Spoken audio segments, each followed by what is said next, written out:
Sisters Leah and Margaret Fox publicly declared that they had contacted spirits from beyond the grave. An American fascination for communicating with the dead occurred almost overnight. The Fox sisters used a technique called a seance, which quickly became one of America's most popular pastimes. People gathered in a darkened room while a medium tried to make contact with the spirit world. There would be tambourines and other bells that would sound, and the medium would actually be able to exude, ectoplasm from their nostrils or their mouth, and it was this sort of spiritual substance that allowed the spirits of the dead to manifest and appear. And in other cases, the medium would simply become a conduit or a channel through which the deceased were able to speak. Many who practiced spiritualism believed it would lead to scientific proof of the existence and immortality of the soul, and they gained an iconic champion when the Russian-born Madame Blavatsky arrived in New York at the height of spiritualism's popularity. She soon became the self-proclaimed decoder of ancient occult secrets. She grew up in a wonderful occult library that her father had established. She could see the connections between different cultures, spiritual teachings, and she was attempting to correct the errors of Christianity by bringing in mysticism and spirituality from other cultures. Born in the Ukraine in 1831 to a lower-ranking nobleman, Blavatsky was married early, but she abandoned her husband to spend 10 years traveling the world. She claimed to have studied with mystical adepts in India and Tibet. The exotic cigar-smoking medium became a sensation in the occult circles. She just wouldn't accept limits. She was one of the most educated person anybody who met her had ever met. And they couldn't understand, how could this powerful intellect be in this female body, just chewing up the landscape and producing this tremendous inspiration? Blavatsky's seances were the talk of New York. Mysterious letters would appear, written by spiritual leaders she called the Great White Brotherhood. Blavatsky was not above taking advantage of the popularity of seances to push her own cause, and she used these seances to very spectacular effect to materialize letters written by these ascended masters as instructions being passed down to her. The Brotherhood dictated to her the books that became the foundation of a new science of mysticism, Theosophy. Blavatsky wrote essentially two gigantic collections, Isis Unveiled and The Secret Doctrine, which purported to be the teachings, the secret teachings of this kind of Eastern Brotherhood, the mystery schools of initiation.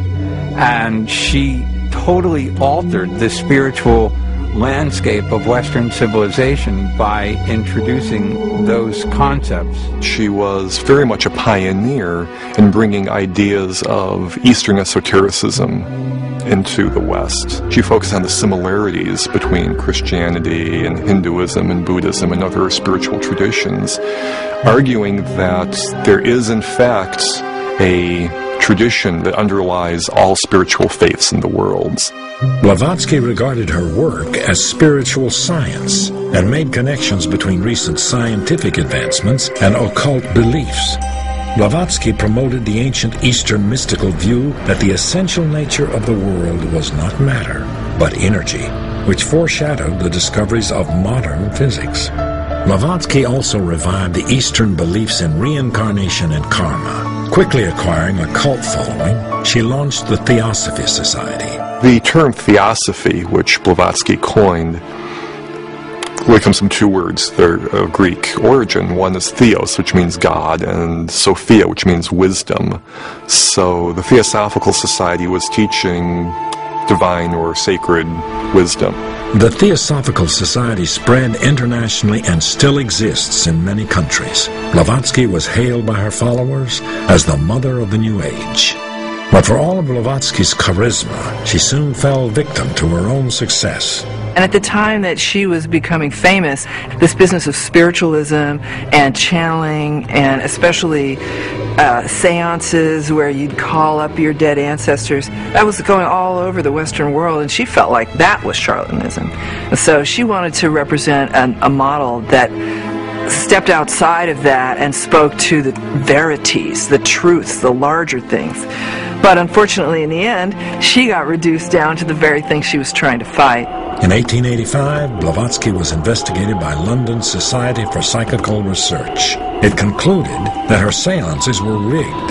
Writings didn't magically come from beyond the grave. There was a spring-loaded device in the bedroom above her chamber that allowed someone to put a letter into this device and have it drop down between the floorboards and materialize in your hands.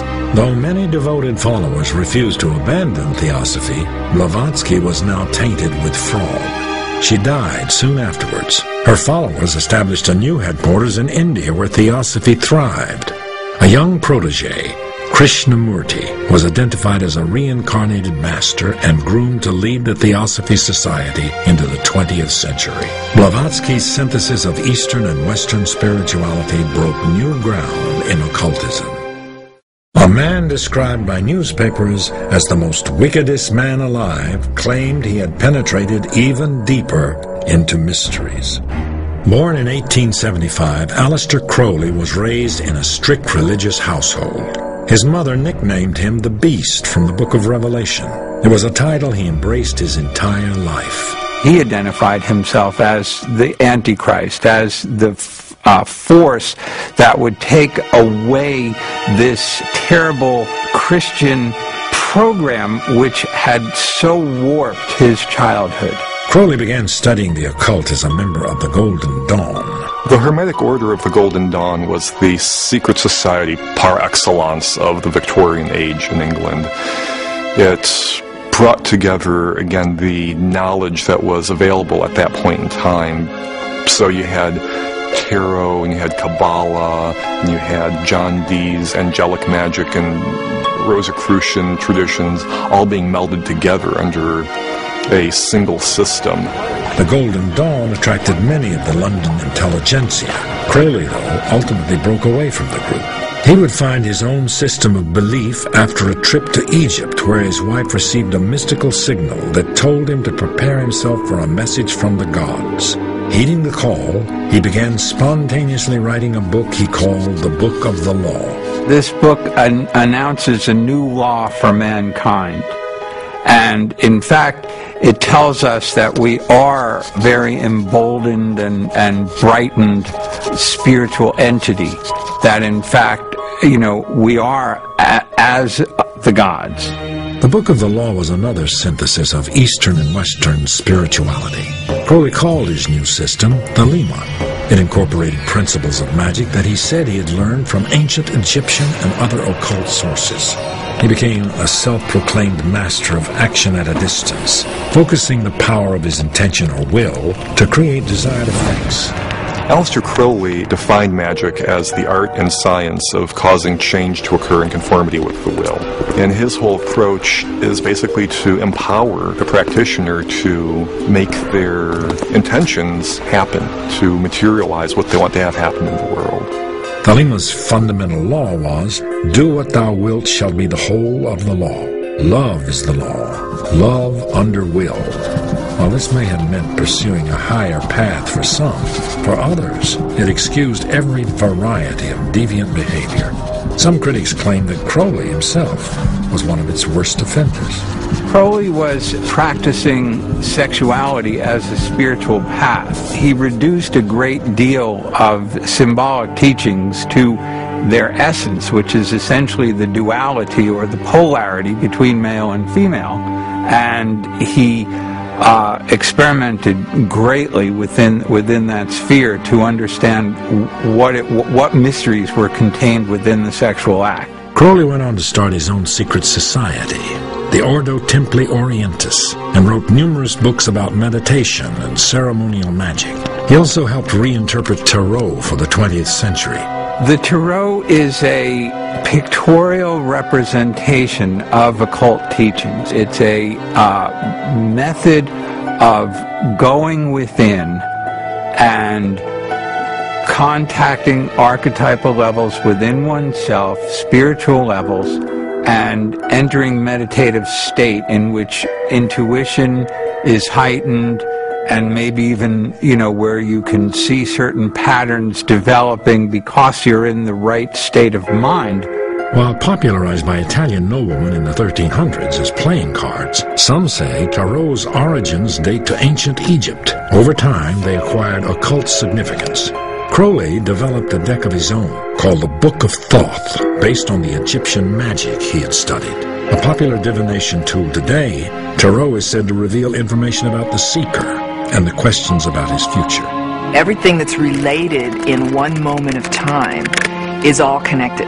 So if two people come together around a question and they're manipulating an oracular tool like this, but if that manipulation is intended to serve the need and the feeling, then it will make a mirroring reflection of the energy that's produced between the two people. Crowley's writings, like Madame Blavatsky's, were heralded as forerunners of many New Age ideas. But despite his serious work in occultism, ultimately he became infamous for his use of drugs and decadent sexual behavior. As Hitler rose to power in the 1930s, Crowley's reputation was fatally damaged. He wrote pro-Nazi propaganda and was soon an outcast. After World War II, it was rumored that Hitler had used Crowley's and Madame Blavatsky's writings to help him create his theory of a master race. I don't think there's any evidence that Hitler read the works of Aleister Crowley per se.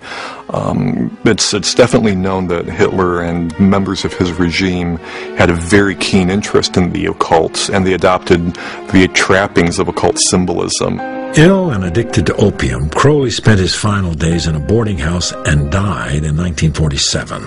Like other occultists before him, Crowley attempted to learn the secrets of the gods, only to be discredited and condemned by society.